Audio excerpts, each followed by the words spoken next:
When we think of the Uffizi Gallery in Florence, we immediately picture bright halls, timeless masterpieces, Botticelli's Birth of Venus, or the intense gaze of Caravaggio's Medusa. And yet, the Uffizi was never intended to be a temple of art. In fact, it was designed for something completely different. Let's go back to 1560, in the heart of the Renaissance.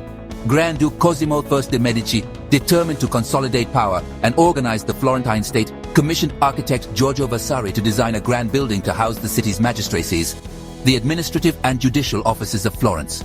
A bold project, functional but majestic. A palace where power and order would reign side by side. That's where the name comes from, Uffizi, meaning offices. But the Medici were never just rulers. They were great patrons of the arts, passionate collectors and visionaries. So, not long after construction, they began to set up a private collection of artworks, antiquities, scientific instruments, and natural curiosities on the upper floor of the building. For decades, that collection remained a hidden treasure, reserved for nobles, scholars, and special guests.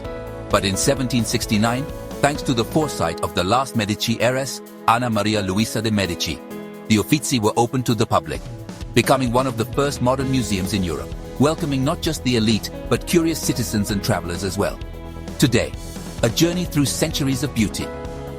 Walking through the Uffizi today feels like stepping into a living history of art.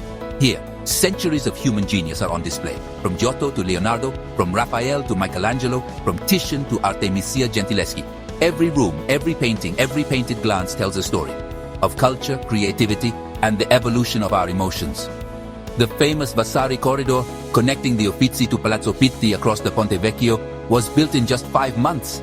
It allowed the Grand Dukes to move between residences without passing through the streets. A private elevated walkway, now open to visitors with a special ticket. And to think, it all started as an office building. The Uffizi teach us that sometimes the greatest wonders are born from unexpected plans, where power, vision, and a love for beauty meet. An eternal masterpiece can take shape. If you like the video, subscribe to the channel and watch other curious videos. Thanks!